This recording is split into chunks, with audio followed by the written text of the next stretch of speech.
Calling the October 11th meeting of the Natural Resource Committee to order. Right. I'm going to take a moment here to have us all introduce ourselves to Kelly Musburger, actually Kelly Reed. You've got an old sign up there. I don't have a new one. You haven't got a new one. Yeah.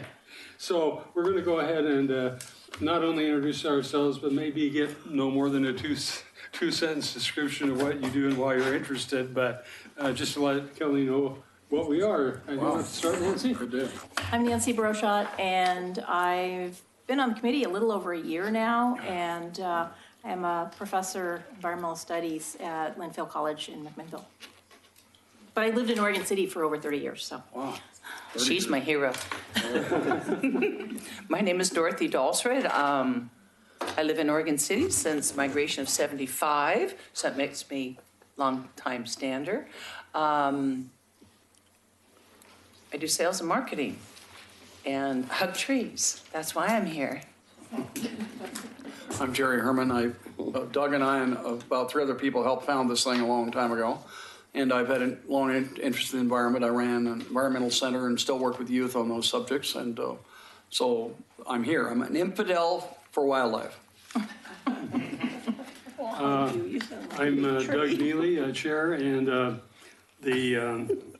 my professional area is statistical analysis, but it's all been applied to natural resource issues. I'm Trent Warnes. I've lived in Oregon City for a little over 3 years now. I work as a forester and for a timber management company, and just decided to throw my hat in the ring and volunteer. Good. Matt Cool. I think I'm the newbie on the committee. Been a member for about 10 months and a resident for a year and a half. I work in partner management and interested in how natural resources affect economic development. My name is Bill Clark, and I'm a retired environmental scientist and wildlife and fishery biologist. Great, thank you. And should I introduce myself? Absolutely. Almost everything on this name tag is wrong. So my name is Kelly Reed, and I'm a planner with the city. I've been here for 5 years, and I will be taking over the Historic Review Board and Historic Review duties very soon here. And you'll have to bear with me tonight because I don't often run the meetings myself, and I'll look to Doug for some coaching if I'm a little lost.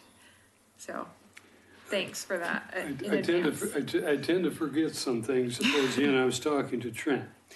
You made a presentation about the trail from McLaughlin up to Kanema Park to the Natural Resource Committee.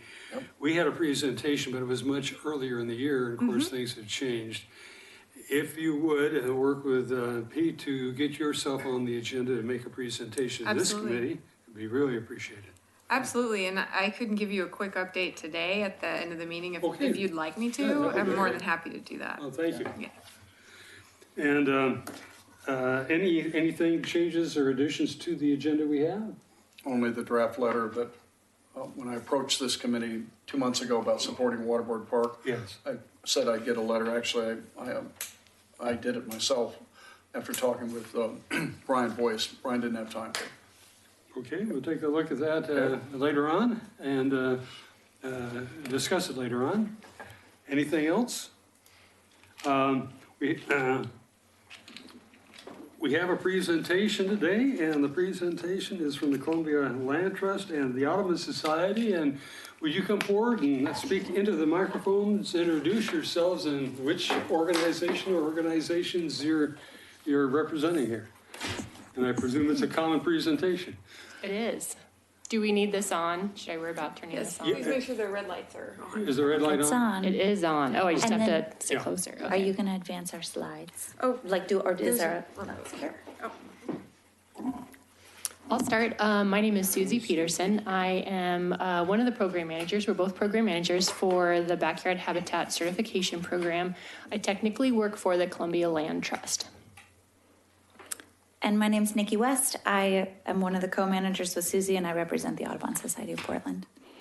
So let's just get started. Yeah. I'm actually gonna time We're not us. getting the slides on our machine, apparently. I can check that. Okay. You'll strain your neck and turn around. We'll go ahead and start. We'll turn our heads around to watch the presentation, but usually we can get this on our screen Okay. as well, so. Like the, Did Sure. yours come up? no, but I like the size up there. Okay. However, this is not advancing.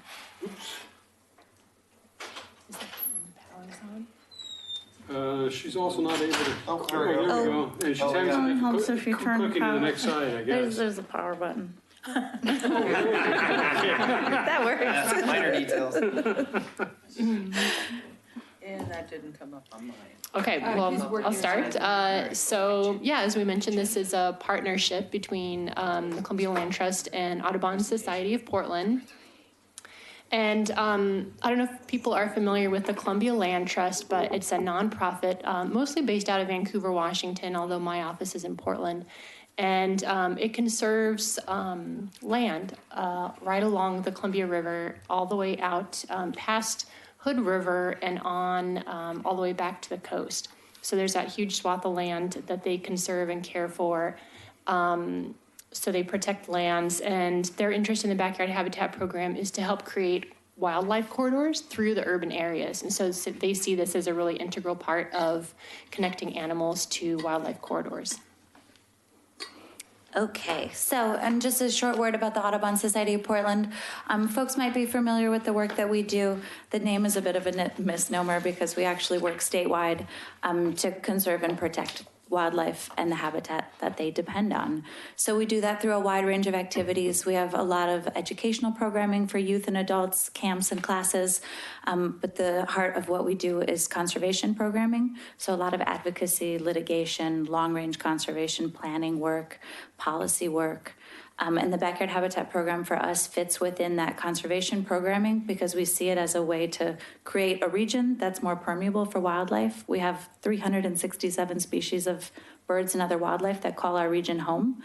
And we believe that a program like the Backyard Habitat Program creates more permeability for them to live and survive and find their resources. And then at the same time, it connects people not just to their yards, but to broader conservation goals, to the broader work that we're doing on policy fronts. So I like to start out with this note about, do backyards matter? And for a long time, people didn't think that urban and suburban areas mattered when it came to conservation. They saw our region kind of like that, where there's just a lot of gray in the center. And then we became more sophisticated in our mapping, and over the last 30 years, if you zoom in on the red areas, birds and wildlife live at a scale more like this, or even much more zoomed in. And when you're at this level, you see that features like tree canopy in a neighborhood and a school or a religious institution in the upper left-hand corner, they have natural resources that matter. It's estimated that 40% of the metro area is in people's backyards. And so we put a lot of investment in parks and natural areas when 40% of that area we're responsible for in our own yard. And so the idea with a program like Backyard Habitat is we're encouraging people to take charge and be better stewards of that land as a way to leverage the work that all of you are doing in the city. So we love this quote. It's kind of the basis of what we do. Douglas Talmy, who said it, is an entomologist for the University of Delaware, and he's done a lot of research on the relevance of native plants and habitat for insects. And he says we have to raise the bar in our landscapes. In the past, we've asked one thing of our gardens, that they be pretty. Now they have to support life, sequester carbon, feed pollinators, and manage water. So the idea is that as a gardener in your yard, you have a lot more power than you once thought you did. You're not just building a garden that is pretty, but it also serves all these really important functions. So the mission of the Backyard Habitat Program is that we're providing technical assistance, incentives, recognition to small lot private property owners as they restore native wildlife, reduce pesticides, and manage stormwater at home. So we like to say that we're planting roots. Oh, there's 2 commas. Creating habitat and transforming the world 1 yard at a time. And so just a short history of the program. This slide just shows that the program is growing a lot over the years. We try to manage our program growth sustainably, and we only grow as we secure funding that can make it sustainable. The last thing we would want to do is grow into a new area and then not be able to keep it up. So it started in the Southwest Hills as a pilot way back in 2006.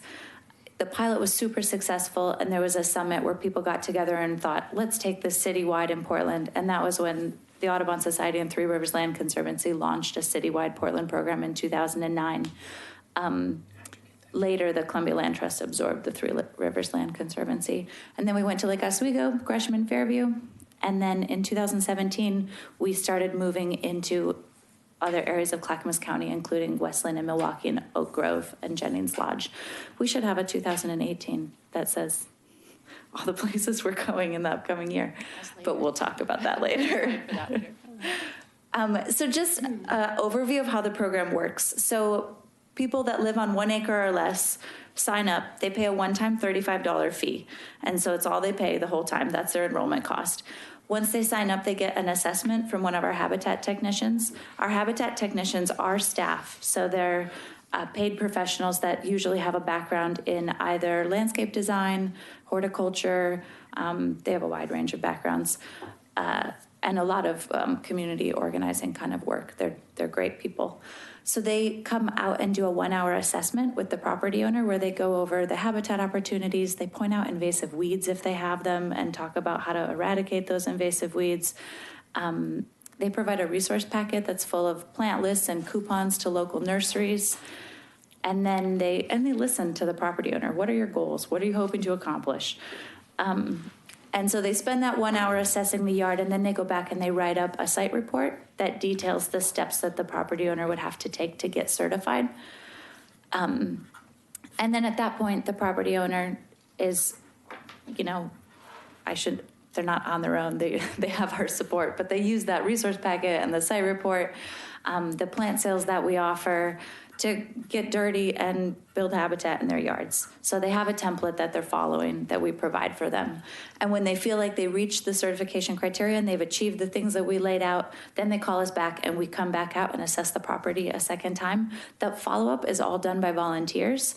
That helps us keep our costs lower by using volunteers, and it just helps get more people involved. So we try to assign all of the volunteers geographically. So when we move into new areas, we recruit new volunteers for that area. So it's a cool way to, build more community around this kind of work.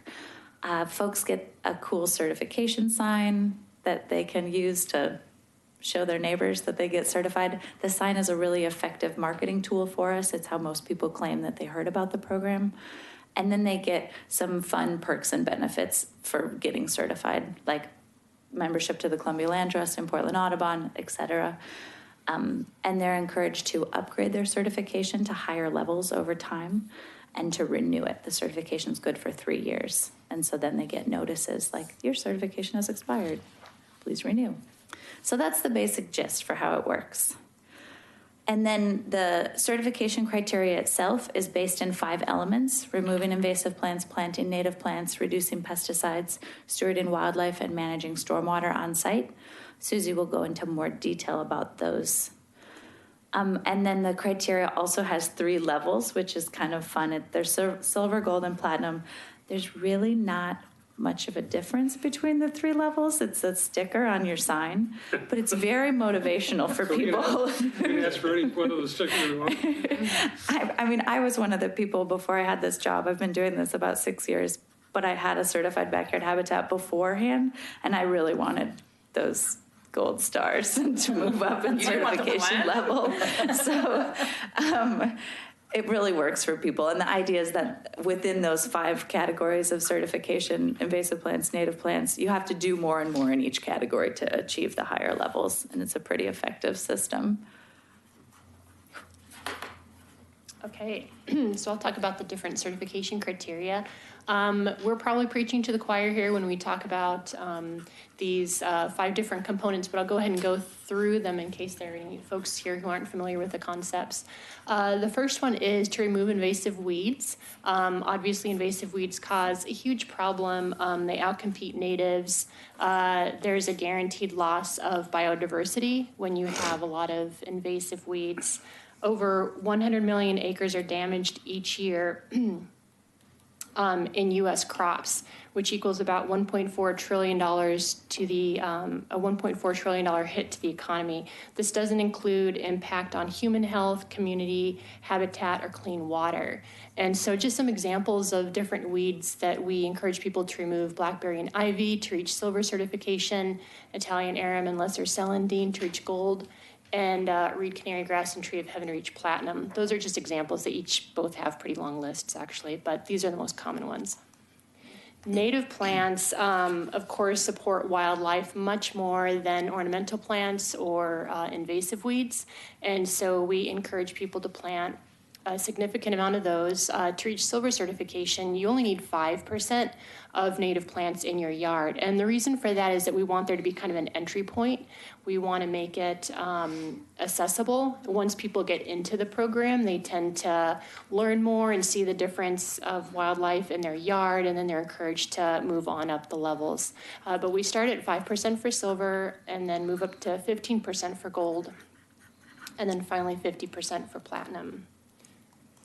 Stormwater is a big component of the program. We encourage people to manage stormwater on site as much as possible if there's a way to do that. So different things that we encourage are planting large canopy trees, disconnecting downspouts when it makes sense, restoring soils by leaving the leaves, and adopting eco-friendly maintenance practices like not irrigating in the middle of the day or watering grass during the summer, that kind of thing. We do have at least one city, and we have a few more that are using our stormwater data for their MS4 permitting. I don't know if that means anything to anyone here, but just to throw it out there, if anyone's in that world, that can happen. Wildlife is another big component. We encourage people to support wildlife as much as possible. This means different things for different people. Some people really love to support pollinators by planting wildlife meadows. Other people love having birds around, so they install nest boxes. We have a lot of folks who host mason bees or other bees, other native bees. So that's something that people have a lot of fun with. Some of the goals are to minimize hazards such as window strikes, outdoor cats, pesticides, and invasive plants to support the wildlife. And then pesticide reduction is another big component of this. Most of the people who sign up for the program are already doing pretty well at not using a lot of toxins in their yards, but still, this is a really great resource that we provide. It's Grow Smart, Grow Safe, and this is actually a Metro app, and Metro runs this website, but they have a whole list of the different pesticides and herbicides and which ones have different toxicity levels. They also provide a lot of information on things that you can do instead of using pesticides and herbicides. And then we also work with about 35 professional landscapers who can be hired by program participants if the participant needs help in their yard. So if they're having a really hard time getting rid of a weed, or if they just aren't very physically able and they need some support, we have this list of professionals who do this. By supporting these folks, we're also supporting the local green economy. Last year, our professional landscapers reported that they earned about $70,000 on projects from backyard participants. And then here are accomplishments from, I think this must have been last. It's overall. This is total. Okay, so these are our total accomplishments. We have 4,200 total properties enrolled, over 1,000 acres of enrolled properties, 1,800 certified, 7,800 volunteer hours, and program participants have planted over 55,300 native trees and shrubs. This is in the metro region, is that This is in the metro region, yeah. And I think we talked about the areas that we're serving, but it's basically Portland, Gresham, Fairview, and then we've expanded down into parts of Clackamas County. And here's a map that kind of illustrates that. You can see the triangles represent the program, the properties in the We're program. kind of sparse down there. But we just started I mean, it was just April was our Yeah. first site visit. So this is just since April. We've been really And actually, impressed with this the map participation. was, we only update the maps periodically, so this map actually was created in April 2017, so it was only created about 2 weeks after we launched the program. Yeah. So We we've, will point out that Oregon City is the oldest city west of the Rocky Mountains, chartered city with elected government, and it's not even listed. That's because it'll be there next year. When we produce we're this not map there next year, it'll be on there. that's why we're here tonight. Yeah, because in April we expanded into Milwaukee, Westland, Oak Grove, and Jennings Lodge. Okay. But what's next is your area. Oregon City, Gladstone, Happy Valley, Damascus, and Wilsonville those are the cities that will be expanding into this coming March or April. So we're very excited about that. It's been really great. We've worked a lot with the Clackamas Soil Water Conservation District and Water Environment Services. It's been a great partnership. And so if you're finding this really interesting and you're hoping to participate when we arrive in the spring, things you can do are sign up on our website at backyardhabitats.org.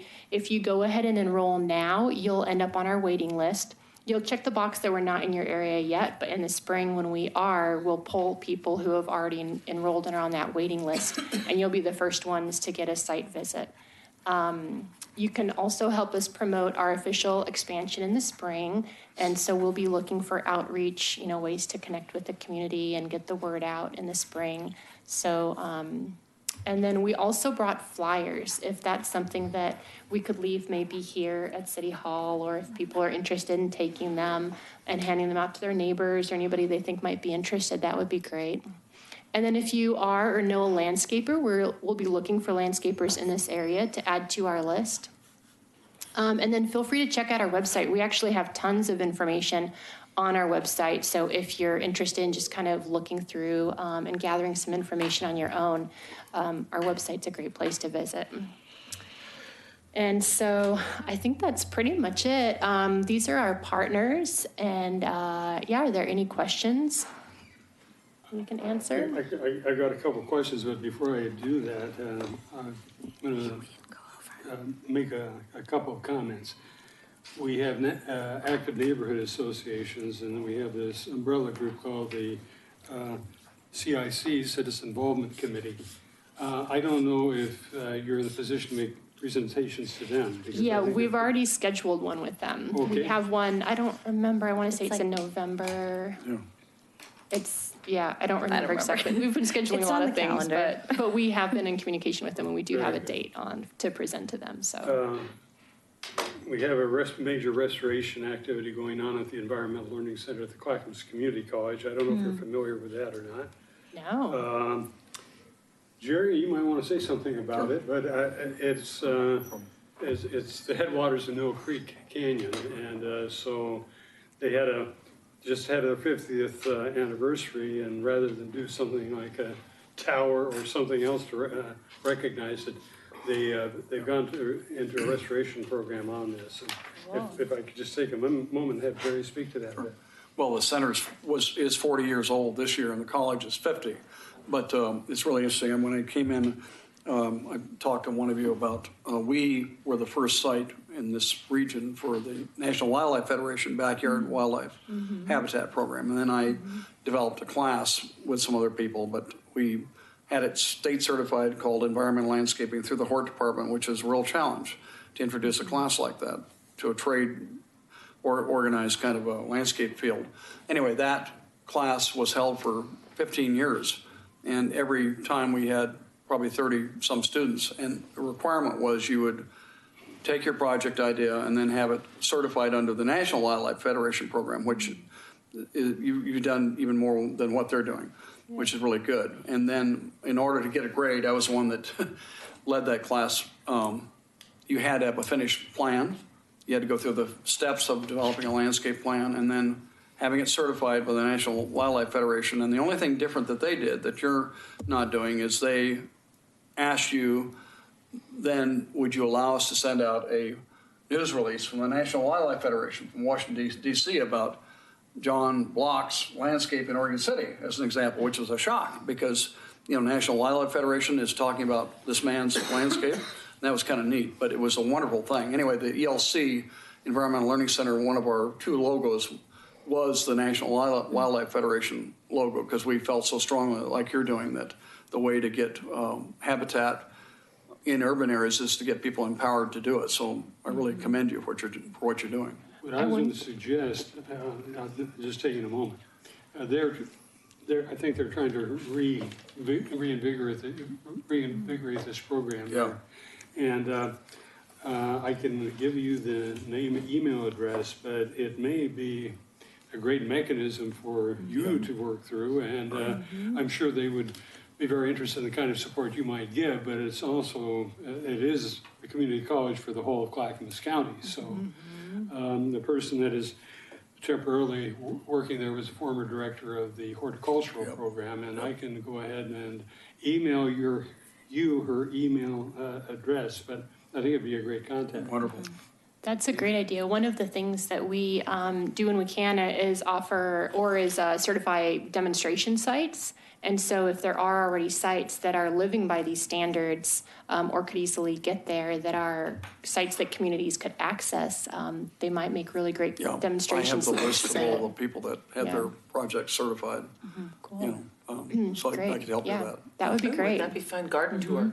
To all those. Just saying. Garden tours are always a hit. What's your position on bird feeders?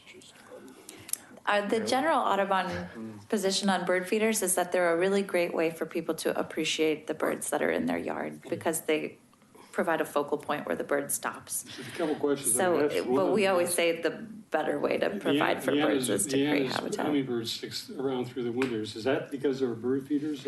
No, the Anna's hummingbird is a resident bird throughout the year. Through the winter? So you don't see the rufous throughout the winter, but you still see the Annas, and that's normal. And that predates bird feeders? Yeah, it does. So what do they feed on in the wintertime? Well, interestingly, people think that hummingbirds live off of their feeders. They really live off of insects. The feeder is just like a cool, sweet thing that they're taking advantage of. And they eat like 90% insects for protein. Yeah. So in the wintertime, I don't know where the heck they find insects. I guess they find small amounts. I think probably the sugar water does help sustain them during really tough days in the winter. But they would have found resources without that. The other thing, and I do live in the city, but we had in my part of the city a major infestation of the dusky-footed wood rat in our neighborhood. Yeah. Well, I didn't bother with them because they didn't get into the house and they are a native. Do you know of any reason that happened? No, sorry. I don't. What You happened? attract wood rats. I mean, probably a lack of predators, I would Dusky-footed say. wood rats. That's the last summer. I mean, I think a lot of Yeah, the. scores of them were coming through the neighborhood, That's yeah. crazy. Scores. Wildfires. Lack of predators. Or Like a lot of big development. predators. It's harder, like we're eliminating the habitat of a lot of bigger predators, but some of those scavenger species can still find their way. So They were it's a good doing reason more to than promote finding their way. raptors. I will say at the Portland office, we had a mouse problem last year, and it was from development across the street. So any other questions, folks? So Comments? I'm just kind of wondering, if you're going to be moving into our area, we've got several parks that maybe we can do demonstration gardens and encourage. Yep. Maybe do some pollinating and work with a couple of local nonprofits. Also, if we're looking in people's backyards and doing evaluation, do you guys ever we have a heritage tree program do you encourage people to take a look at their tree, value their tree, certify their trees as a heritage tree if the possibility, and or do you suggest in possibility of lands that can handle tall trees, big ones, because we're losing all of our really tall trees in our cities. We're getting everything medium range, right around the top, just to Right. cover the rooftops. We're not Yeah. going up over. So And- one thing, oh, sorry. I was just hoping that, is there any way we can, as a city, cuddle up to you and say, we have a Heritage Tree Program, let's encourage Yep. that, let's encourage saving every tall tree we have, and maybe go into some areas and use this perfect example, Waterboard Park, biggest dump inside of Ivy in all of Portland, and that is a huge trailway for animals to travel from, all the way from our river, all the way over into Canby. You know, it's a little snake that travels through our, or park that wiggles through our city that's choked with ivy. And it's part of our watershed and natural resource area and a park, and This focuses something on like 1 that. acre or less, though. but I'm just trying to embrace here. So I the just two- can't help myself. Can't help. No, I love that thinking. The two things that I'll quickly say is that one of the reasons that we come down here and talk like this with cities is because we want to learn about those programs that you have, that when our technician is going out into the field and talking to property owners, they should know about these things. So, you know, we want to keep this conversation going and build relationships with staff so that if there's certain programs that you want us to be promoting while we're out there, like heritage tree programs, that we can Yeah. do that. Like we've got that a funny little park up by Electric Street. I don't know if that's a park or not, but it's an empty triangle lot heading up to Rivercrest, and it's It's not a a little park. It's not a seat there. charter park. I don't know if it's a park or not. No, but we don't own it.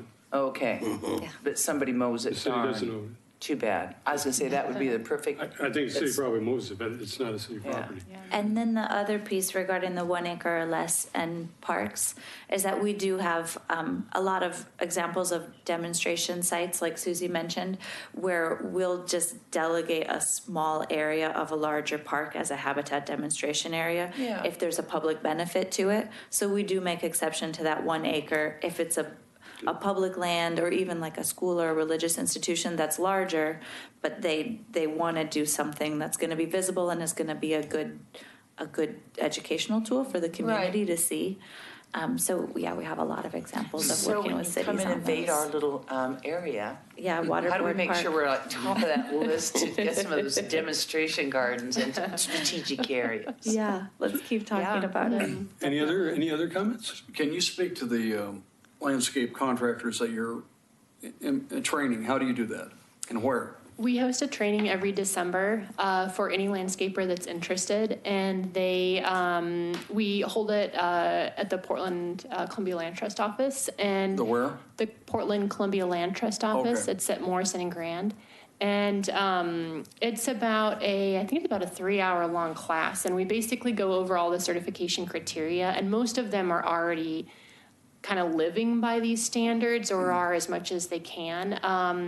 And so we just put them through the training of like, this is what we would expect of you if someone from the program hired you. These are the certification criteria. This is what they'll be looking for. They're going to be trying to reach one of these levels, silver, gold, or platinum, and you're going to need this information to know how to Do you get have a there. way of rewarding them when they complete their instruction with you, such as their own certificate that they can put or sticker on the side of the truck? They get listed in our directory. That would really, That's the reward. they would respond well to that because it's a very competitive market and people are concerned about, they're more sensitive to environmental Right. concerns and other than a bland landscape, something that has, the kind of things you're after, diversity and all that. But Yeah, that's we good. have, they sign a memorandum of understanding that establishes the relationship between their business and our program. And one of the things in that is that they're allowed to use our logo. So they can use our logo on their website or for publicity and say, we're a backyard habitat Okay. certified landscaper. And then we offer publicity. So we put their name on our website and provide it to every person in our program. It's But that's part- the extent of it. Yeah, it's part of the resource packet. So this is the resource packet that every program participant gets, and there are tons of coupons in here and lots of information. And one of the things we provide is the list of professional landscapers, so that like Nikki said, everybody receives that. So it's like that's pretty good free promotion.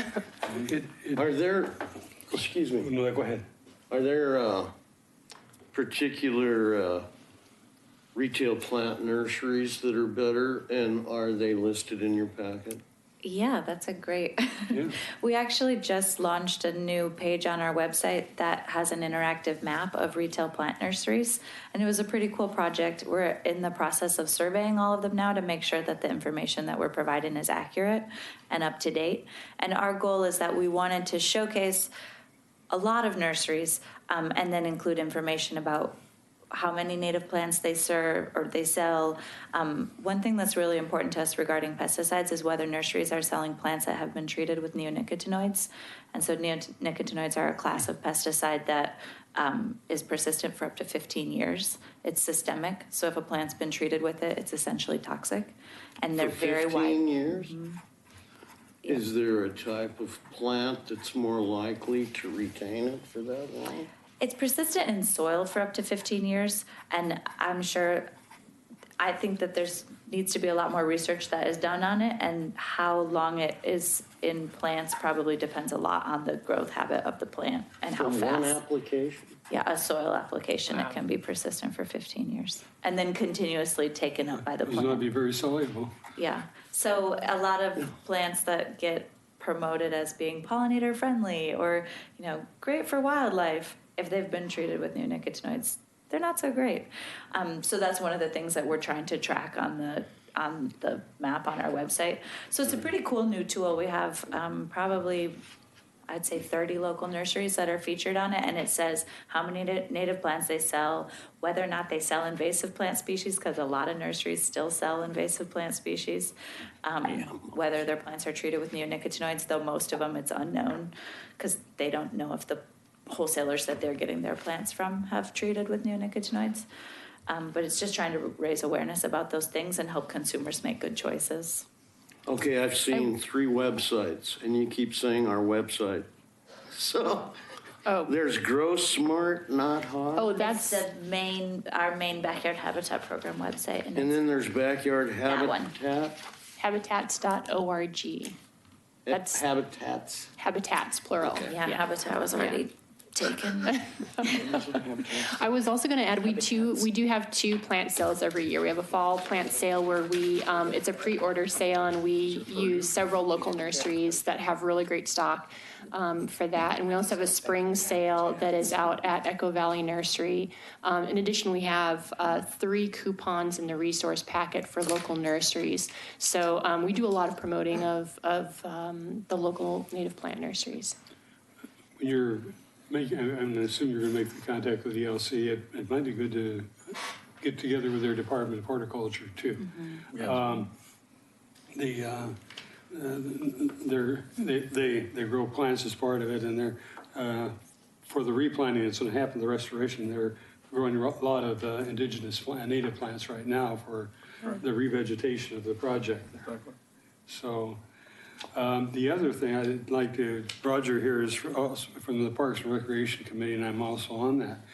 If you wouldn't mind, if you make a presentation to the Parks and Recreation Committee as well. Sure, yeah, that'd be great. And which one's Roger? Okay, Roger. Okay, thank you, that's great. I'm sure you're one of the reasons he's here. In fact, I wouldn't be surprised. He's not. So do you only list the nurseries that don't have the harmful pesticides, or do We're you listing list the all of ones them, who and then it have just the bad says- ones and the good ones? Yeah, we listed a wide range of nurseries. The goal is that we wanted to just provide information and let consumers make their own choices. And most of it's unknown. Right, yeah. There's many nurseries that know that they do not sell them. And then there's some nurseries that say that they don't know. And then there's some nurseries that know which of their growers that they buy from do and don't use them, so they can, if asked, help make smart choices. Any nursery that's organic isn't going to use neonics. So it gets tricky. So we're just doing our best to provide the information for people. Okay, It's really thanks. tricky. Anything else? Yeah. One more thing. Go ahead. Do you work with the Feral Cat Coalition? All right, because Yeah. you get these great gardens. And then 3 houses down are 40 cats. Yeah. Yeah, that's an issue. So Rats, cats, part of the criteria does address cats. And the Audubon Society of Portland, outside of the Backyard Habitat Program, does have a long-standing partnership with the Feral Cat Coalition, because a lot of people are surprised to learn that we actually have the same goals.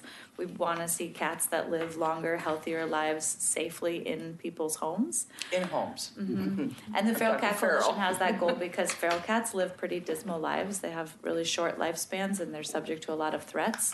And Audubon, The obviously birds have cares to learn about to avoid wildlife. predators in the wild. Birds have to learn to avoid predators in the cities. So we do provide information for folks about how to transition your cat to being indoors. We, I don't know if folks have heard of this Catio tour that Audubon and Feral Cat Coalition puts on every year. We did the 5th annual this year, and we had over 1,200 people come to look at cat patios that people are installing in their homes. Yeah, I went to collect bottles from a woman, and she has a cat patio for Yeah. like 8 cats with It's a thing. walkways. It's amazing. It's really Yeah. cool. It's And that's how she took care of her feral cat. So it's one of those situations where we do address it in our certification criteria for the Backyard Habitat Program, and then it's addressed separately through this Cat Safe at Home campaign that Portland Audubon and the Feral Cat Coalition work on together. We have a really great partnership with them. We've fundraised enough money through our Catio tours that we're hiring a staff person to manage the campaign this year. So it's, Providing jobs too. yeah, providing jobs. Yeah, that's a big issue. Well, thank you so much for your time. Yes, We appreciate absolutely. it. Thank Thank you. you very much. Thank you for having us here. Kelly, maybe we'll leave a stack of these Please. for you. Yes. Okay, great. And Leave some for the Get on our committee, wait the rest list. can go. yeah, and Sign Kelly up. has our email address, so if anybody wanted to contact us about giving a presentation or connecting us with someone that you think is interested, I don't want to put a burden on you, but would you be able to share that with the committee? Could Okay, you- that would be great. Could you send out an email to us all with their email copied so we can get it directly? Yep. Thank you. Thank you so much. Yeah, Thank you. Cool, thank you. Thank you.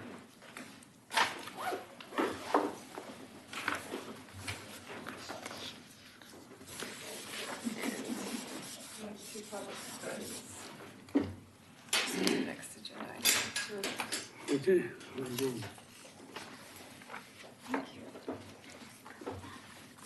Here we got a couple of public comments, so I'll take Rick Winterhalter first. Rick?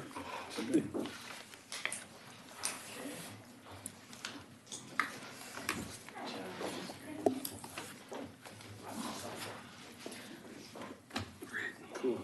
That's great. Very good. That light on? Testing, testing. Thank you.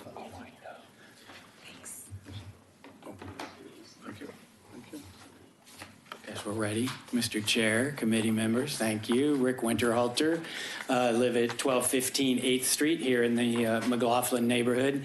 And I kind of want to talk to you tonight about maybe some future deeper discussions about how the tree ordinance, street tree ordinance in the city is applied. I'm motivated a little selfishly by what I perceive to be some inequities of the application of the ordinance, and then also by a desire to see, these trees, the street trees, grow and be healthy, and so we can have a good canopy. And so a little bit just so in the case of the McLaughlin neighborhood, very different than a new development, say on South End, where everybody has 2 trees in their yard and everybody then is required to take care of it. In a neighborhood like McLaughlin or Rivercrest, or, it's not the only one, but that's not necessarily the case. You may have a tree, you may not have a tree, you may fill that strip with concrete, you may fill it with something else, or you don't have to have a tree, but then the person who has a tree in front of their house is required to take care of it. And in some cases that can be burdensome. In my case in particular, I have one of those nice tall trees, and as Ms. Brochette can attest to, and so I'm looking right now at somewhere between $5,000 and about $12,000 to manage those trees.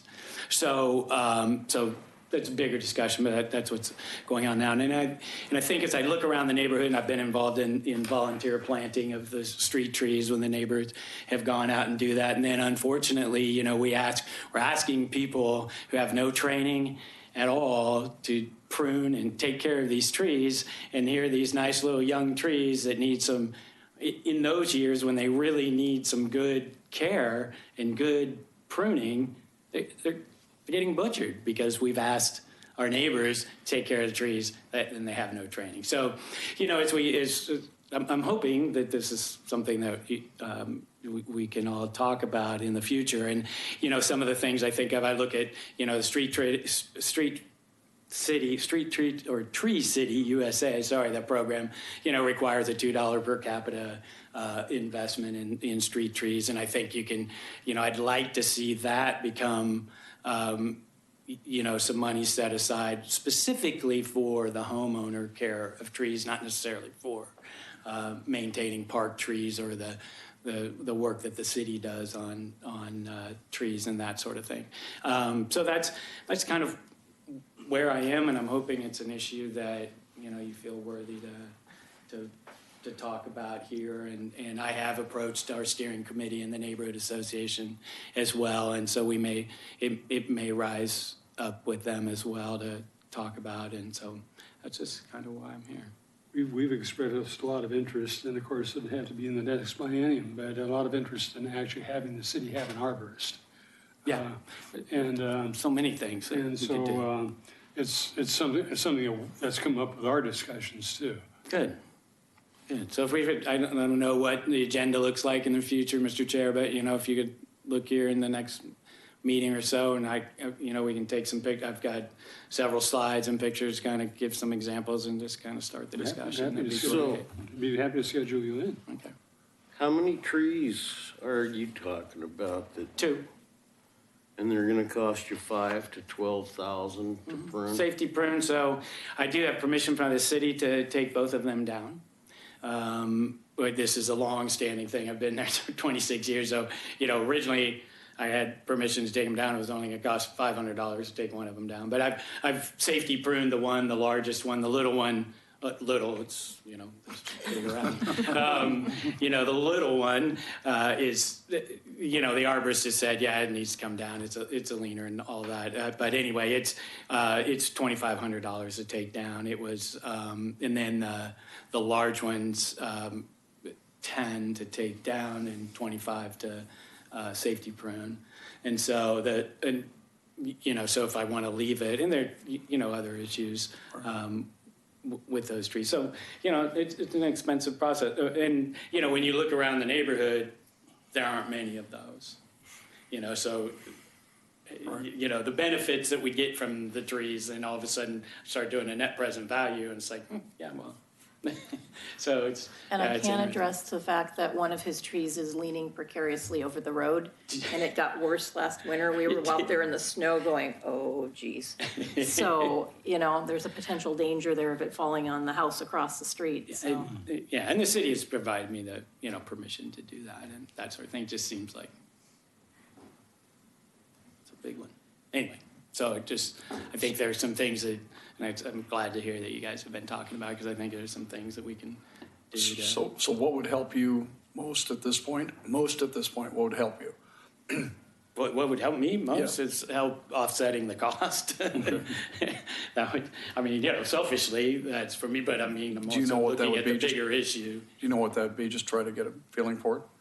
What it would be, it's going to cost me $5,000 to take the one tree down and safety prune, or if I take them both down, then it's going to cost, and this is just the arborist cost, it's going to cost 12. Wow. Yeah, it's crazy. Yeah. What it is. All right, thank you Real very dilemma. much. And thank you all for volunteering. I really appreciate it. Before you leave, Rick has worked in solid waste and recycling for much of his career, an expert in the field. I'd love to see a presentation on the state of the situation with markets and just generally how recycling is going. It's something that I think we as a committee should be aware of. It's a real crossroads, I understand right now, right? If you'd be willing to do that. Were the agenda item, I'd be happy to come. Yeah. Okay, thank you. Thank you, Rick. Thank you.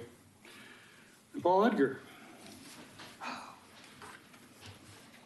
I'm going to limit you somewhat on the time. We've got your letter here, and if you, rather than going through it, highlight.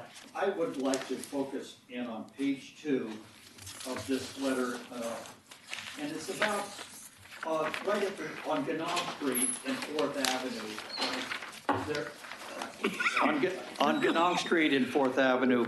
This is number 9, right? There is, yeah, my light's on.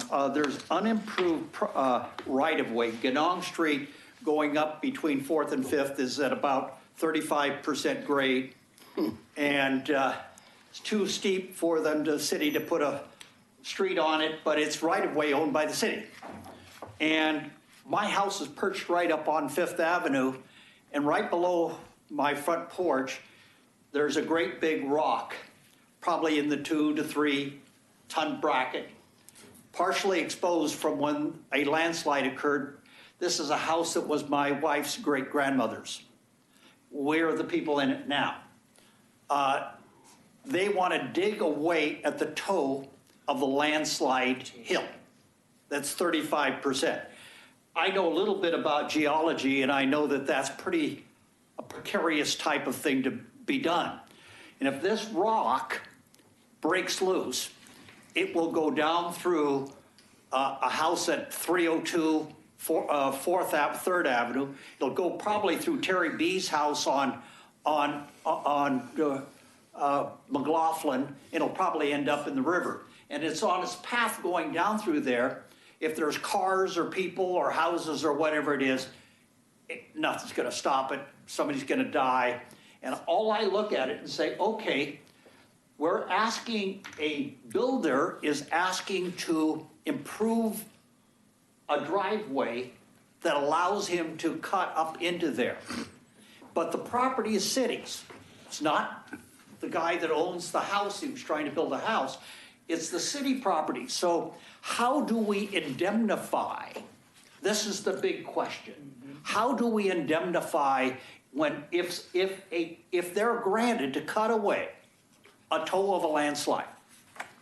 And now then all of a sudden, through the jiggling and cutting and trying to put retaining walls and stuff like this, that we have a shaker. My big rock now is unstable. It comes down the hill. Who's at fault? So I asked the city attorney briefly about it, and he says, well, we asked the people to sign a waiver so that the city is not held at fault for anything. Okay? So then the next question comes up is, who's at fault if they can't get landslide insurance? Well, folks, there is no landslide insurance. So they can't get any insurance on it. So the city attorney says, well, the person that you could really maybe attach to is the geotech firm that did the geotech studies. They have to have bonding and other insurances as part of their licensing. But the real question is this could kill somebody. And how do we, and it's on public property, and so I'm concerned, yes, about what he does on his own property because I own the lots right above it. But when he has property rights there, and that's kind of personal property rights. Now we move into protecting a slope that Dogami, State Department of Geology, has done X-ray, LIDAR, and they show that the whole hillside is full of landslides. We know it. I don't think Dogami's going to lie to us. So now, all of a sudden, we are in this position of saying, okay, what do we do? How do we protect? I don't think my house is the one that's gonna get the most damage. I'm up high. It's like stuff flows downhill. It's the people below me that are really in double jeopardy. And so as a part of the Friends of Kenema, I'm talking about how do I protect my neighbors? How do I protect their property? What are the codes and the rules and what should we be doing? And I felt like that this is gonna go actually, some of these things, I'm appealing a couple things to the city commission, and I will. Because I think that somewhere along the line, it has to be up in the air where we really get a good view of it. But this is dangerous. And this is a known landslide hill cutting away right at the toe of a landslide that Dogami has already identified the whole hillside, and it's over 35%. So what do we do? And that's what I'm concerned about. I think, if I vaguely remember, Pete talked about, once you start getting above a certain percentage and slope, a lot of other restrictions start applying. And like I said, once you, like, I know, especially in forestry, if we start doing anything on anything over like 40% slopes, we have to get a geotech report and do all kinds of stuff to verify that what we're doing is not right. And I think, I remember Pete saying something, I don't remember the specifics about it, but I think there are some protections in place that will start coming into place once you start applying to work on something that steep. So. The city code starts talking at 15% or 20%. So you start to get into these things. But now, this is where we have a known landslide that existed because Grandma saw it. It happened when she lived in our house. And Grandma told me, don't play with that hillside below the house. When we bought it from her. And all I'm concerned about is the code that Oregon City has. I don't know that it addresses it in an adequate manner. And I wish that you guys would take a good, serious look at what the codes are, and go through it and review it, because I would feel a lot better if some of these rulings actually came through the Natural Resources Committee in a public hearing, where some of this came out and everyone had a good chance to look at it and think about it. But I think you need to take a serious look at this stuff, because this is on public property. And this is not where he has the rights to identify it. And so I'm asking you guys to say. Well, my question is, where is it in the process? It is right now being reviewed in planning. Which is the place to start. Okay, and I presume this is the type 1. No, I think it's a type 2. I'm not familiar. I'm not all that familiar with the application, but it gets submitted to planning, and then the actual review of that occurs through the Development Services Department, which is part of Public Works. Mm-hmm. And so the city engineer oversees that, and that's probably what's happening right now if it's been submitted and it's a complete application.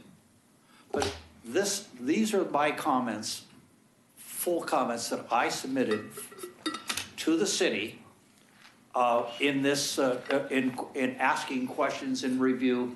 And I felt like it was important that I bring them to you guys so that you guys could have a chance to take a look at them. And if any of you, I'm an IT guy retired. I am not a geotech expert. And all I can turn around and tell you is that I would love to have more people helping, thinking. I'd like, we're trying to save lives. Have you talked to a geologist? Oh, I've talked to Dr. Burns, and he goes, rah, Paul, keep going, It's critical when you take this out to actually bring him aboard. I mean, when we had the steep, before we had the steep slopes ordinances and the buildings went into along Newell Creek Canyon, their geotech was saying, no, there's no problem here. Yeah. And the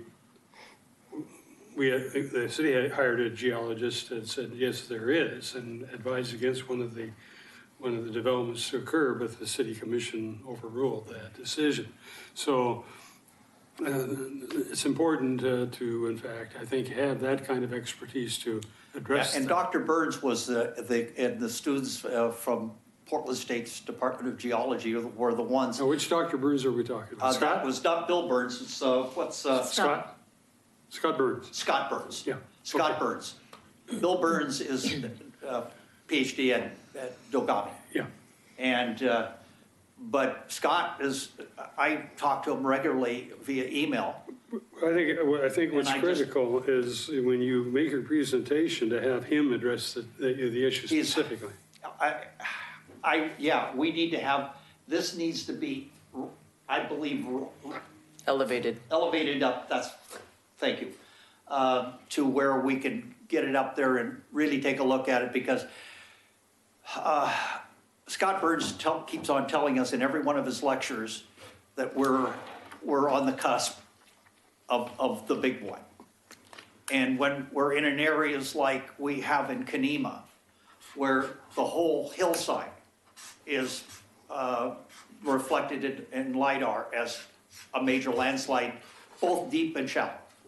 And we have all of this naturally occurring water, and that's just beautiful for Greece and to these landslides. And I would just like to have you guys take a look more at it, review it, because I don't want to have a case like Newell Creek Canyon. Would you show us? Would you Oh, I be- would love to show For you those that want people, to. you can take a look at it. Anybody that wants to come into, I'd love to give you a natural resources overlay look at Kenema, because it's the most beautiful place that we should be protecting with all of the water and springs and wetlands and everything all over. It is just a place where, and it's part of my passion of life, is that I'm very green at the edges. Well, you mentioned the Friends of Kenema. What's the position of the neighborhood association? They eliminated land use committee completely out of the neighborhood association. So they don't have a standing land use committee anymore. And it's, Do there they- was- do they anyway, have- it's do they just have now to that have- sorry. those of us caring about land use. Well, the point is that they still can render opinions. Yes. And But the steering committee is controlled by the people who don't want a land use. well, if you're talking about the boulder specifically, I would say that there would probably be interest in it. And so, Well, I would hope that somebody and gets you may smarter. not be able to make the presentation for personal reasons, but if you've got a friends group, there might be somebody in it that could. Yes, I know that there are others there that would like to, but we'd just like to, this is saving the environment, protecting the water, the trees, everything is there. Our little wagon roads. It's worth a lot of people. I personally wrote two grant I'm applications. gonna hold you off on that discussion, but we're dealing with this specific issue. And Yeah. I think you need to, I think one way or another, be it you or one of the other persons in the Friends, need to put this forward to the neighborhood association as well. Okay. Can I ask a question about the road again? You said it's the city road, unimproved, that they're giving an easement for the builder to improve, and They're built, it's And- basically an easement into an unimproved right-of-way to build, which is in the steep slope, and they cut right into the bank, and to try to create a 6 or 8% grade driveway that goes up into a lot. And if you take a look at the renderings that they have and they're asking to do, it goes about 40 feet up into the slot. And and when you cut in there to cut, you're gonna have to cut and have steep walls. And let's say that the footing of the wall is gonna have to be at least 2 or 3 feet in the ground too. And that's holding up maybe 10 feet of hillside. and that'll be on city property. And that's all on city property. Ground being loosely defined. Yeah.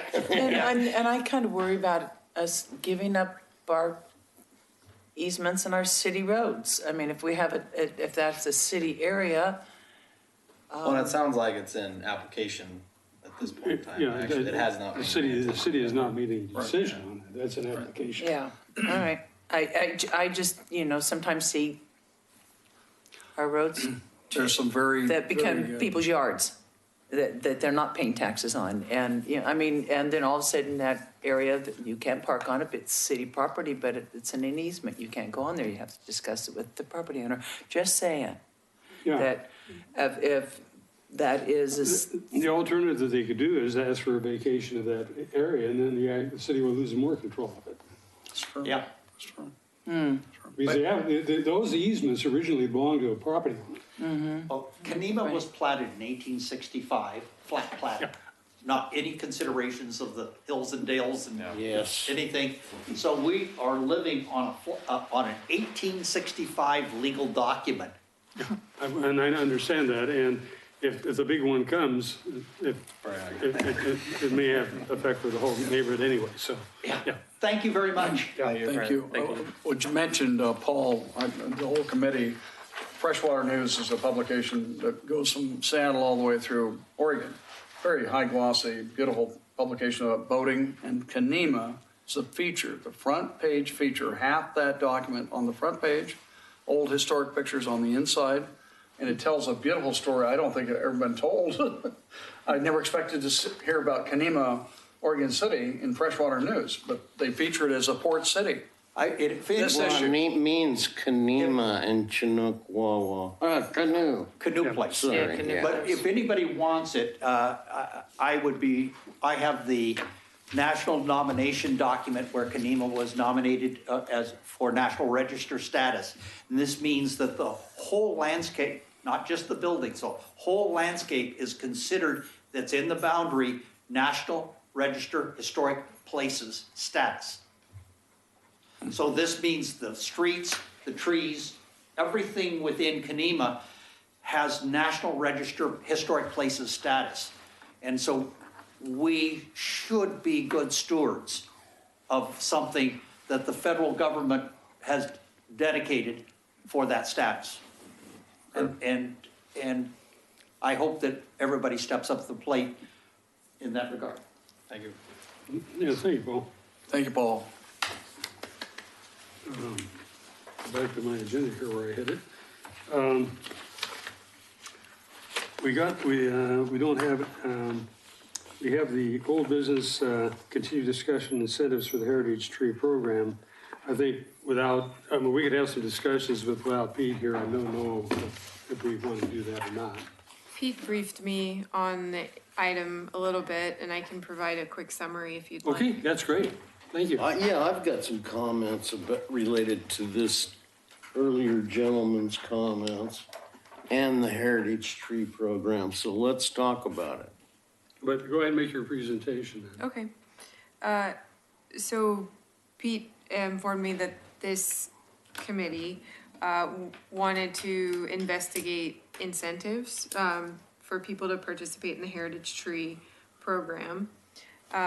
And one of the barriers, it sounds like, to participation is the fact that to apply for designation as a heritage tree, you have to provide an arborist report, which can be expensive and, would maybe deter some people from moving forward with that. And the possible solutions or options that were discussed were using existing city resources.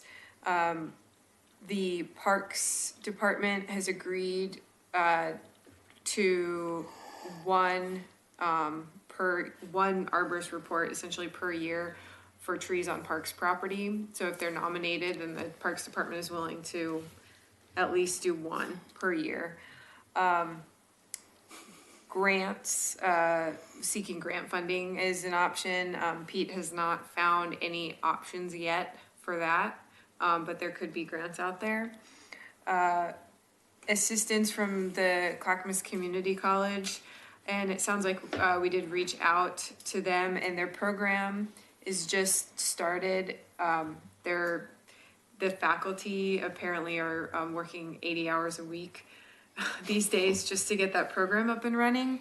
And so it's a little bit early for us to ask for assistance there, but it's a potential in the future once that program is established.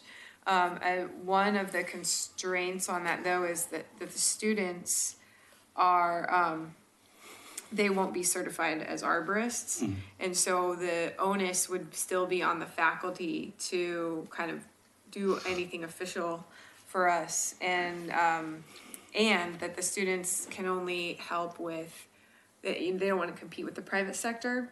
So they would take on projects that involve nonprofit or public lands, but not privately owned lands.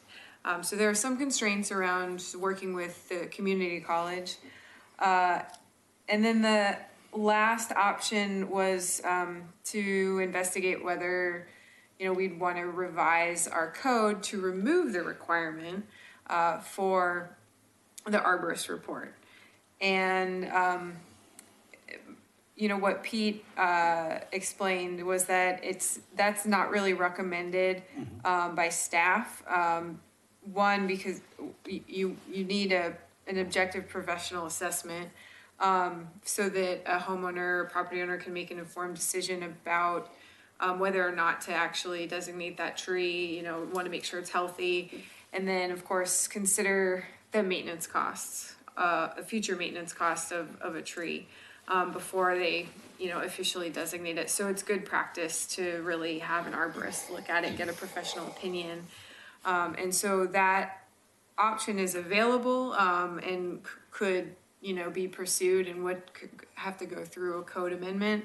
But it's not recommended at this time. And so those are the options that he gave to me. Of course, there's still potential grant funding that could be sought, and there might be other city resources besides parks, but none that have been identified.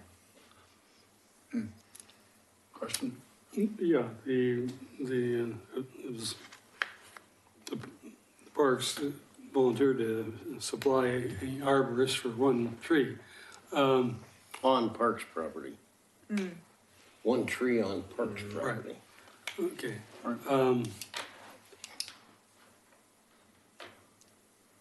I am wondering if it's possible, and I mentioned this at the last meeting, whether or not there could be a set aside from the Metro Enhancement grants. How you'd write a grant proposal for a project which may or may not occur within that granting period is a question, but if it doesn't occur, of course, those monies go back into it goes in the pot of the granting committee. They had a lot of money left over from this last grant cycle, quite a bit. And so it might be, it might be something to explore, and probably the best person to explore it with is Councilor Carlotta Collette first. She's the Metro representative and to see if there are any internal restrictions from Metro itself that would preclude that from happening. If not, then it may well be that the board itself could make a decision of whether they would want to participate in a matching grant project or something of that nature.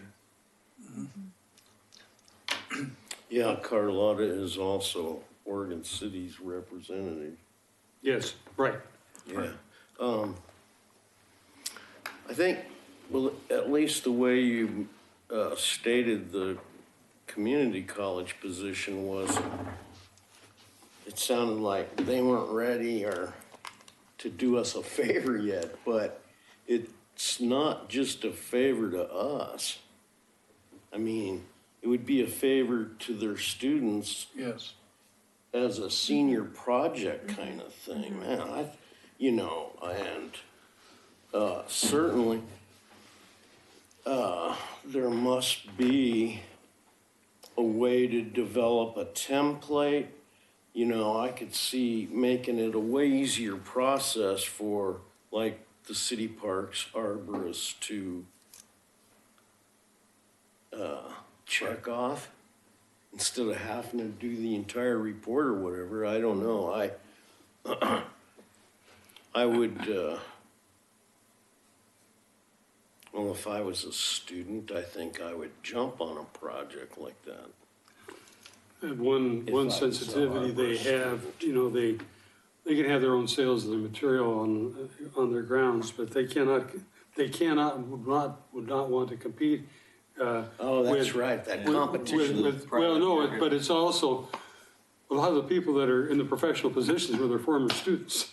And so they do, I mean, they would want to make sure they're not competing with some students that they actually produced out of their program.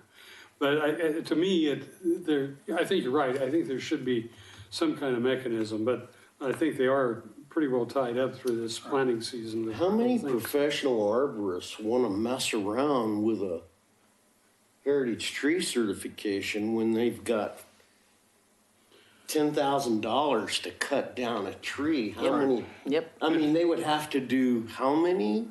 Right. So, I mean, I don't see it's a big competition thing, but whatever. It's early in the process, and I think that there's still a lot of opportunity.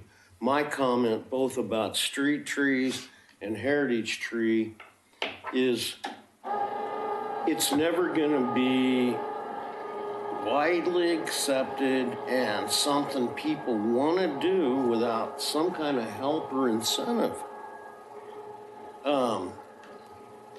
Maybe it's just my poor understanding of the Heritage Tree Program, but it would almost be like a punishment to designate your tree.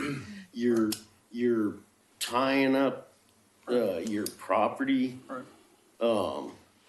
It's almost like a conservation easement. Oh, yeah, it's basically a covenant against your deed that says you can't Right, move and the tree without proper Yep. reporting and all that. And I should add that the community college was interested, definitely, but just wanted to let us know that they're a little bit, yeah. it's a little early to have them do anything, but they're definitely interested in working with the city and with the NRC. Yeah, it's definitely probably more of a collaborative effort in the Yeah. next couple of years to Yeah. see what could be planned and done versus let's just do it now type Right. thing. Now, you said, Kelly, that there were 3 opportunities here that Pete was recommending, as I heard you. One of them also was adjust the standards. I don't even know what the standards are to the code. I don't think we've ever seen them, this committee. We saw what the code had in terms of what defined a heritage tree. Then we expanded it to include groves or assemblages, which I think was a wise thing. How could we look at the standards? They're on the web. Yeah, they're part of the municipal code. Yeah, I believe we there's might have a, looked at them once. I think you might have been gone one of the meetings. But I'm talking about standards for arborists. Is that that's the standard he's talking about? it's, I think it's the application requirements for, nominating Oh, a okay. heritage tree. Okay, I do So know. with the nomination, you need a list of things, and one of those things is an arborist All right. report. But are there standards the city sets for arborist?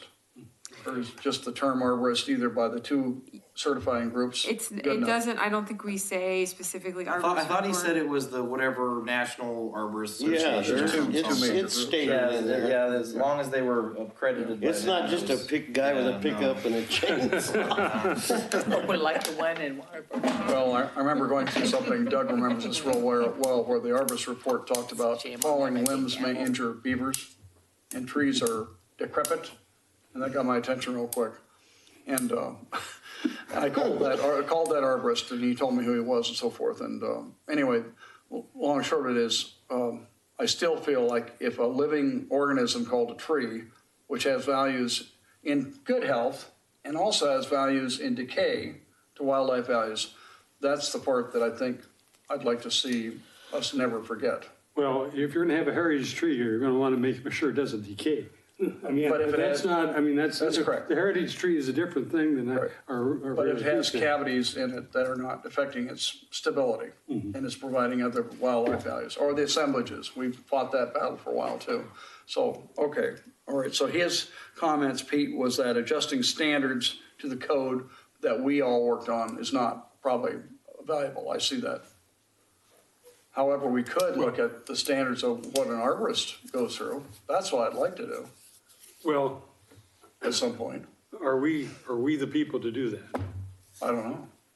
Could we have the arboricultural instructor, I know who it is, up there, come down and just tell us a little bit about their program, what they train in? That'd be neat. But Rodney Walters? why? I'm sorry, I'm not with you on that. Why? Because the training tells you what their, what the output is gonna be.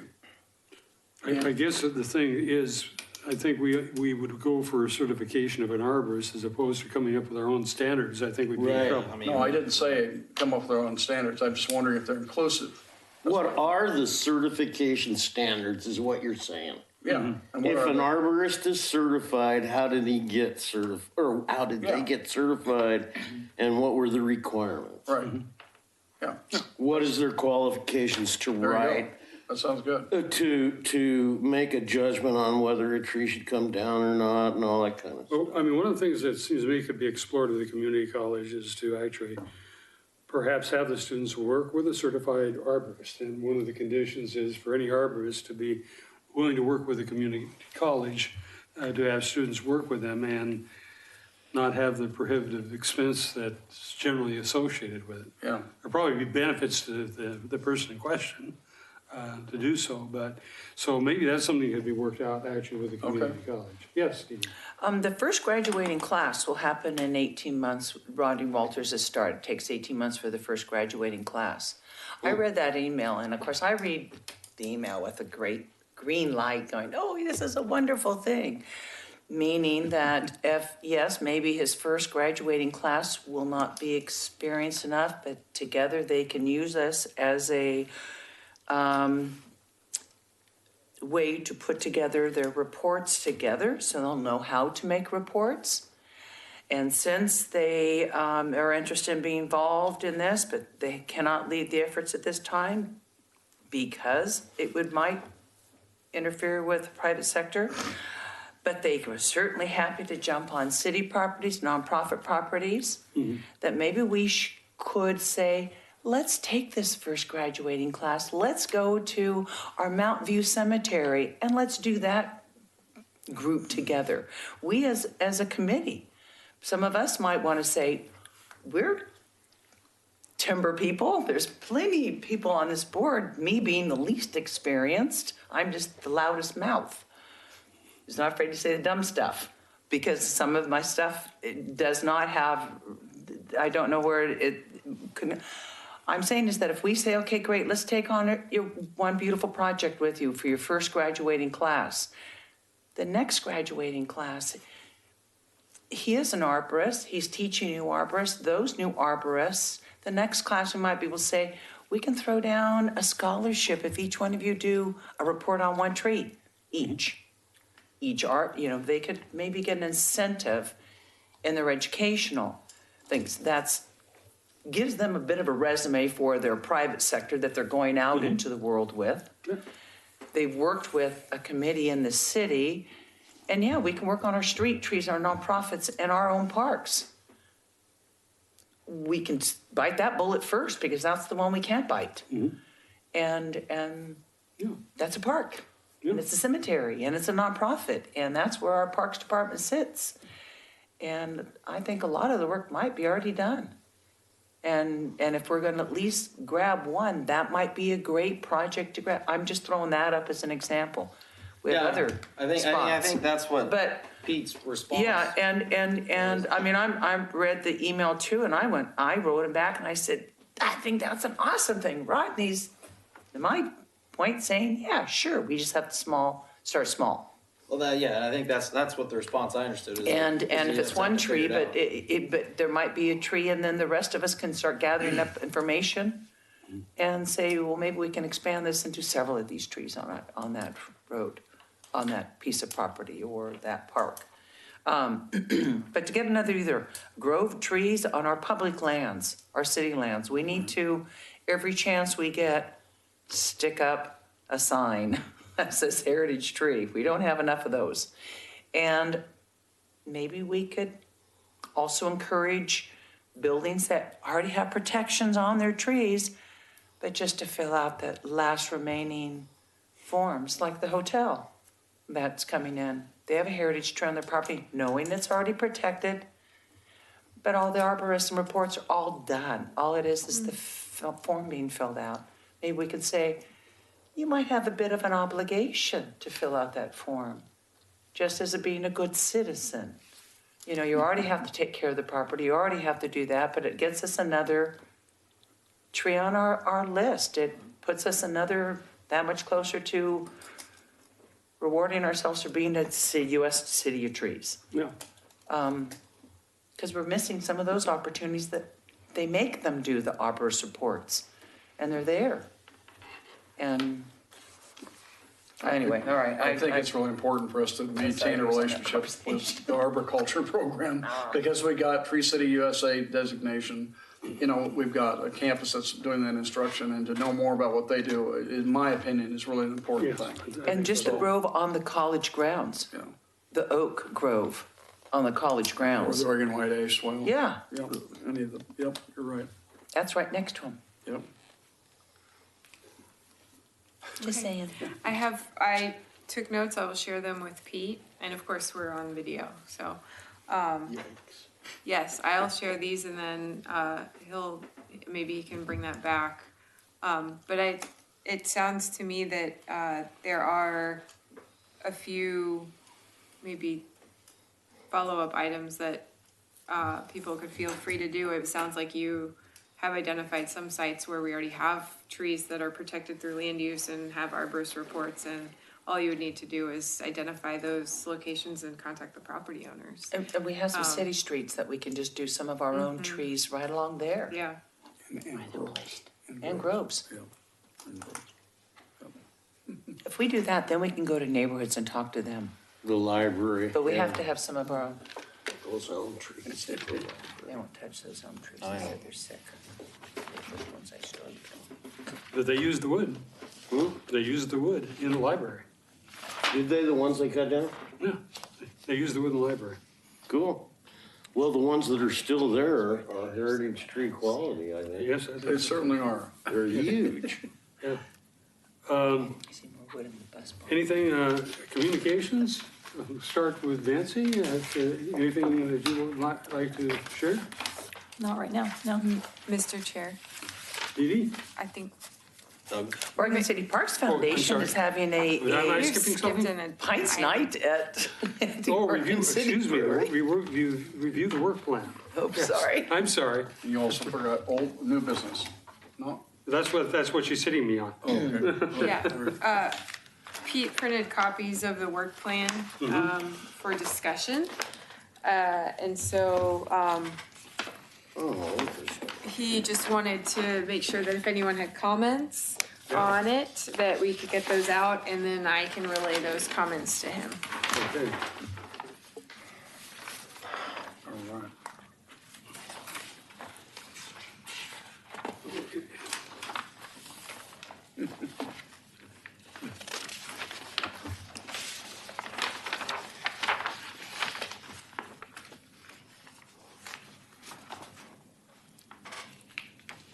What's our task here?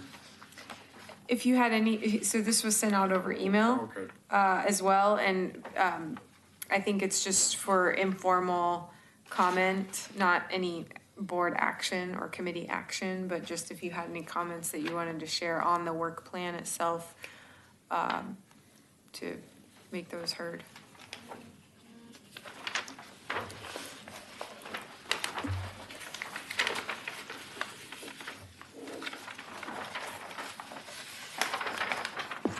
My suggestion is that we go over them before the next meeting and make comments accordingly. Yep. Rather, Try to do it now. rather than try to do it now. It's, I'd agree with that. I think almost all of us were involved. Matt, I don't know if you were there at the time, but most of us were involved in setting these up. So let's go ahead and put this for an agenda item. I will have a comment on one of these in our communications. So that's okay with everybody? Sounds I think good. so, yep. Yeah, okay. Sounds wonderful. With future agenda items? I would sure like to see us invite Rick Winterhalter back to give an update on recycling. My title that I came up with in my mind was Resource Conservation Strategies, what's working and what isn't in recycling. Because he talked to me earlier, there's a major collapse of markets going on, which I was aware of, but it's going to affect a lot of things, whether we even do certain things anymore. So, and he's a good presenter, he's an educator, like do that. Just to extend this discussion of the arborist question a bit more. Good. I was thinking it might be possible to bring on the person that's heading up the arborist the program at Clackamas Community College. I would suggest it not be in the form of one of our regular meetings. It may be more in the form of a work session. Okay. So we can continue this dialogue further. If that's okay with everybody. Sounds excellent. Okay. Very good. Anything else for a future agenda item? Yeah, I think I saw it in one of the previous planning commission meetings, I think it was this week, information about the development, Metro's development of some land by 213 off of Malala Avenue. Mule Creek Canyon. Yeah. The paths? Yeah. Can we have a presentation by Metro? Have we had an update on that at all? Or has the committee been updated on that in the last? We've Not since I've joined? No. Because that was, news to me when I saw some of that. Yeah, it's been an ongoing planning process actually, and involved a lot of community input. It's currently out for public comment. So that by the time you meet next, that will probably be closed. So if you want to provide your own personal public comments to submit for that, I would suggest going to the website and looking at the materials there, and then you can submit the comments to Pete or myself. But if we could have somebody like Brian Vaughn or somebody come to speak to us, even though it may be through the process by that time, actually have a description of the project. Okay, we can request that. Okay. And could you or Pete send, all of us a link to the website? Because right now I'm swamped enough that if I have to go find a website, it's not gonna happen. But if I have a link and I click on it and I go to it, it'll happen. Yes. That way I could review it, because they haven't discussed this since I've been here either, so it's been a while. Oh, it's the Oregon City website's pretty complete. I have a hard time finding stuff on it. Do you? Because I go in looking for things and I end up going, You don't know where to click. I don't know where to click. It is not intuitive to me at all. It is. Which is a comment on our website, I think, but Linfield College has the same problem. I can't figure out our college's website either. So, Oh, yeah. Some of the worst I've ever seen are university websites. I've gotten to where I just Google the department I want to go to, and otherwise I can't find it. Is there anything else that people want to get onto a future agenda item? Okay, and then let's go into communications. And as I said, Nancy? I still don't have anything. Okay, nothing came up. Jeannie? I don't know what I've done since I've seen you all. Oregon City Parks Foundation has done several cleanings and mulching along Promenade Park from the VFW. Oregon City Brewery is going to have a Tuesday night Pints Night this next Tuesday. Please, everyone come. For whom? Oh, for Oregon City Parks Foundation, sorry. Okay, that's a Yeah, good because I'm sorry. It's her birthday. And Portland is just starting a urban tree program, which I signed up for, and because of time constraints, I had to give it up. And that is a really cool program of teaching people how to spot canopies, what you need, how to prune, and I'll bring that information in case we can instill something like that here. I'll bring out the layout to it. So it's this Tuesday is the... Yeah, what time? It's Tuesday. 5? Okay. If you're retired, you can start. You want to deal with the letter now, or? Yeah, it was, we should, this would be a good time to deal with the letter. Jerry has drafted this one under my name. If we do it, I'd rather do it on behalf of sign it, but on behalf of the Natural Resource Committee. If everybody could take a glance at this. But Jerry has mentioned this before, and I don't see any reason for not going ahead and putting this forward. Explain what it is, or you want to just read it? Yeah, go ahead and explain it. Okay, well, the Waterward Park, Roger is the acting chairman of the Parks Foundation. Dee Dee's a member, I'm a board member. Anyway, Waterward Park finally is getting some momentum.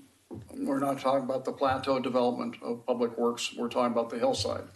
And what we were asking for a letter of support to go to people like Department of Geology and Mineral Industries for a specific consideration for a title called Significant Natural Area or Significant Geologic Area. That designation occurs just in a few places in Oregon right now, and the Waterward Park has got it all. You want to see geology in action, it's there. Okay. And then the vegetation scheme's pretty good too. So this letter is directed to Dr. Scott Burns from PSU, and then also to the Department of Geology and Mineral Industries, and that's a different Burns. So with a request that they both consider working with us in the city, this committee, Parks Foundation, to see that status conveyed over time to that area. That's the request the letter makes. Simple as that. Now, Brian was going to write that letter, and he did not get to it, but I did it and ran it by him. So that's what is in front of us. So it's a draft, can be changed however you would like. It's fine. Do it. Send it. Okay. That would be my suggestion. Doesn't have to be anything that we have to wordsmith. All right. Okay. All right.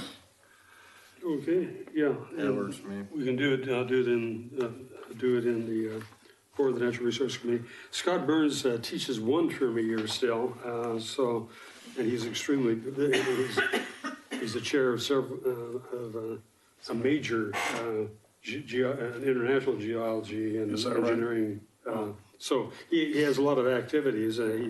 He is emeritus, but I should be able to find out through Portland State. I believe I have his email. Good. Okay, so I'll check. Okay. I have his email address. At Portland's. I have his email address. Yeah, I do too. Okay. Yeah. Yeah. I do too, or at least if it's current, I still It still is. If you're an emeritus, you keep your email. Yeah. So. Right. Yeah, I've got it too.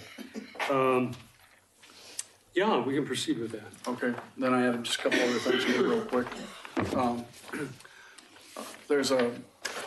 felt it was time for the Business Alliance. I'm a member of the Business Alliance. I like what they do. They really get busy on projects. Oregon City Business Alliance is about 50-some people strong. They pay about $150 each to be a member, and they advocate for the city's processes and efforts. And I went to them, since I'm a member here, with a concern about a couple of things. One, we got a big riverside area that a lot of it's being planned very intensively from basically the mill site clear up to the falls.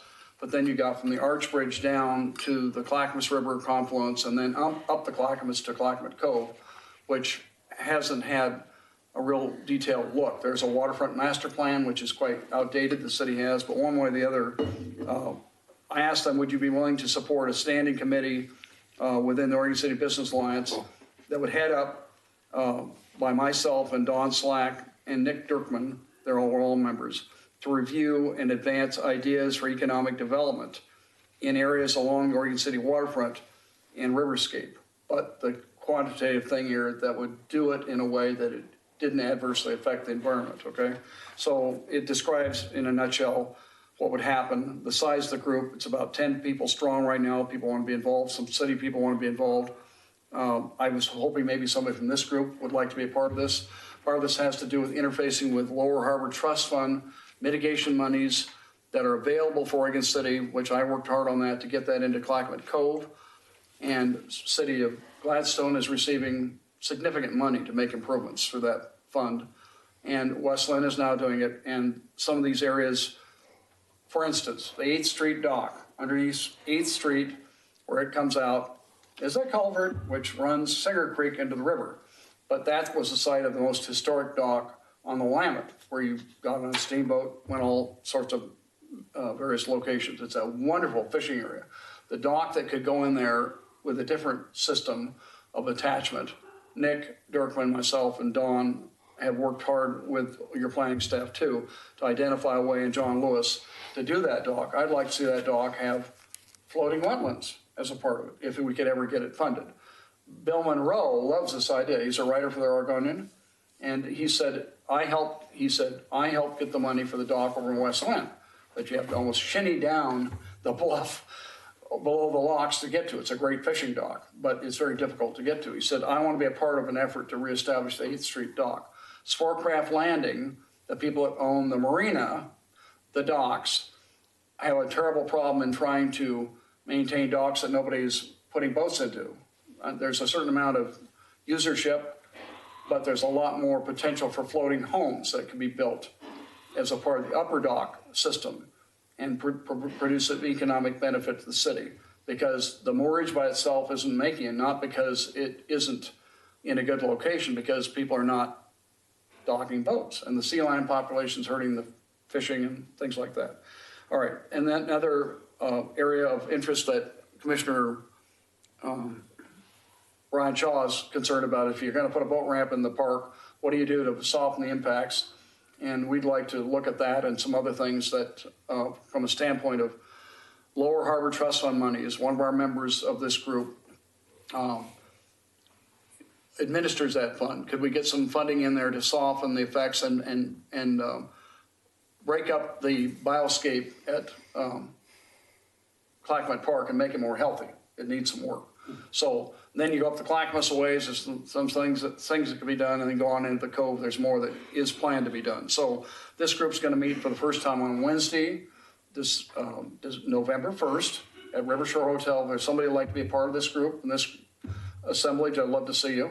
It's my effort with Don Slack and Nick to bring the Business Alliance into really thinking about the river in a different way, not just building on it, but building within it or not building in a, harmonious way. So it's called the River Assets and Opportunities Task Force. So anybody got an interest? We're going to meet 4 times a year. That's about the commitment. Then we'll take ideas to the city as we develop them. Just what time is it again? It's at 10 o'clock on Wednesday, the 1st of November at Rivershore Hotel. They're giving us the use of their restaurant space, Okay. which is really nice of them. Yeah, So, I don't go to the meetings, but I'm a paid member of the Alliance too. So. yeah. So, Okay. okay. Thank you.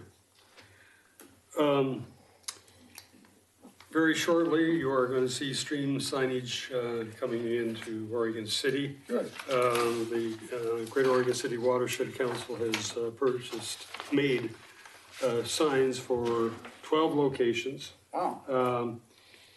There'll be more than one on Abernathy Creek. There'll be 2, because of the way the city mounts its signs, there will be 2 signs at each location facing the traffic the different directions. They can't mount the signs on just one post, so there has to be 2. The Public Works is supplying the posts and installation. Wow. So the signs are made, and indication from one of the Public Works people, Brian Moon. I can't remember his last name. Sorry, is organizing it, but they're starting in on those installations, and we'll probably see some of them going up in the next couple of weeks. Cool. And one of the reasons I mentioning this. These priorities that we listed, one of the things we had, developed signage, public awareness, and the streams were included. And I think Livesey might be on it too. Abernathy, Coffee Creek, Cedar Creek, Newell Creek, Caulfield Creek, Mud Creek, and I believe Livesey Creek also will all have a signage, as well as some unnamed creeks. Dave Fish Creek. Huh? Dave Fish Creek. Dave Fish Creek. I don't know which one. Remember that one up by Danielson's complex? That's that stream that comes in right next to Danielson's, where they're building Red Robin or whatever restaurant. Yeah. That's all right. You mean Danielson's old complex? Yeah, it goes behind them through an apartment complex and feeds on into Newell Creek Canyon. Oh, okay, Yeah. yeah. Yeah, so, you'll see those going up. Tour Creek, I don't think we really had a street that we could put through there, so, and Thimble Creek, that's outside the city. At this point, the county will not accept our signs, but maybe once the Oregon City gets its signs up, they might have a different thought. Oh, Yeah, That's so cool. that's really neat. How did you fund this? I mean, we secured a grant. good. Yeah. Yeah. It's really, and having Public Works put up the signs, that's a real coup. Because that takes all the right-of-way stuff. Excuse me, Martin Montalvo, who is the operation director, is a wetland biologist. It's not that difficult to work with Public Works. No, but I mean, it's a really good thing. Yeah, very good thing. So how many signs again? 12 sets. So 24 signs, but 12 stream crossings. Yeah. Oh, cool. And the unnamed ones will just have stream crossing on them. Neat. We're not gonna name them for this time. Yeah, I don't. I've been gone, so I don't have anything. Yeah, Nothing for me. I'm still busy trying to catch back up physically, so I haven't been involved in a darn thing. okay. I just want to say you look awful good. Your hair is, I'm lusting over your hair. Well, I think your beard, actually, I think your beard's neat. So then, anything from you? Yeah, I can give a quick update on the McLaughlin to Kenema Trail. Yes, please, Yeah. that's right, I asked for that. So we, the advisory committee landed on a preferred alignment recommendation at our last meeting. It is the option that kind of goes in front of the PGE substation and then into Old Kenema Park. And then through the park, using the little parking lot and driveway from 3rd Avenue in Kenema, and then routing up to 4th Avenue in Kenema to get to Kenema Children's Park. And so with that recommendation, the advisory group identified a list of safety improvements that really are necessary for everybody's willingness to support that. So that those include, traffic calming within Kenema, of course, providing some sort of barrier along 99E in front of PGE, and closing off the Tumwater Drive left turn from 99E. So if you're coming from the promenade and you're walking by the VFW, going down that little driveway, we don't want cars turning left in there anymore, coming in really quickly. And everything that we can tell is that not very many people do that, but those who do tend to come in fast. And it might be totally fine with ODOT. We have to do some studies to figure it out, but it might be perfectly fine to close off that turn. It wouldn't really affect traffic a whole lot. You're talking about that one where you go off of 99, right? And you.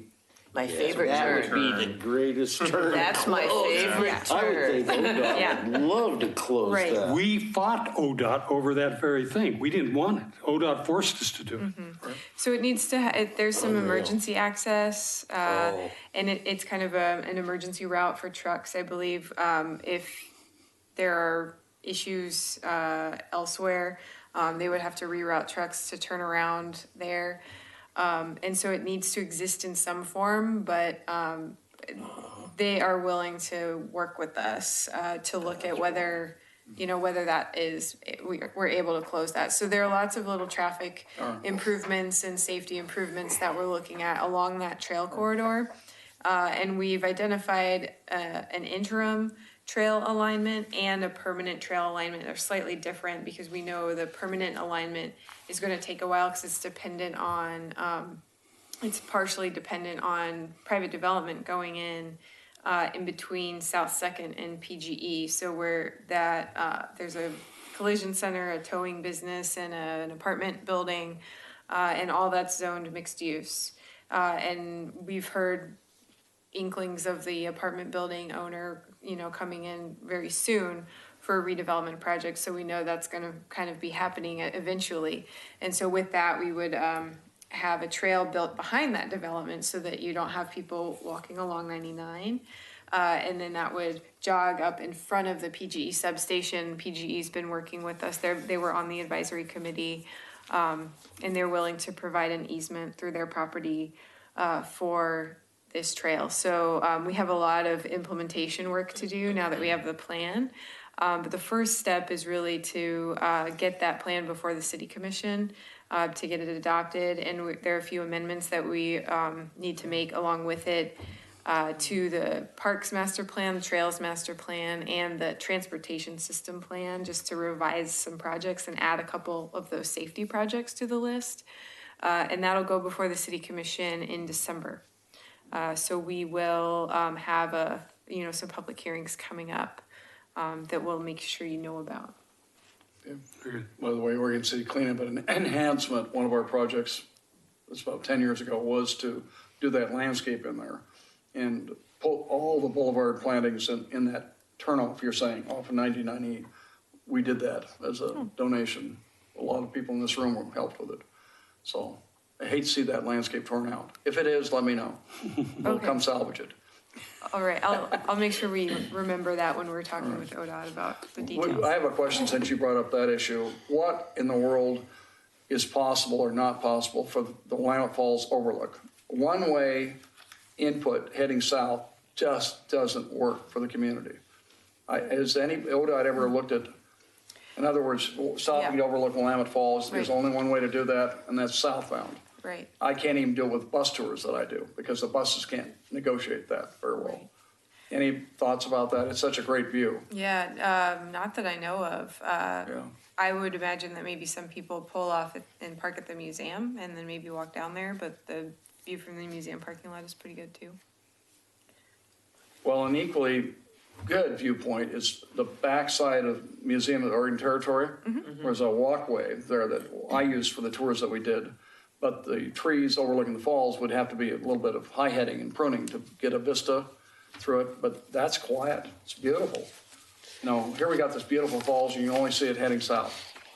Well, pretty soon we'll have a river walk where people can get really close. Pretty soon, define. Well, I'm just saying, the whole view from up above, Well, what always cracks me up about that, Jerry, is that if you look at historical photos, the views were great because there were no trees.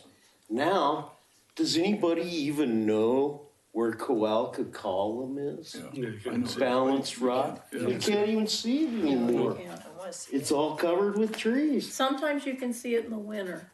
I know one spot southbound, you Right. can see it. Yeah, but only in the winter.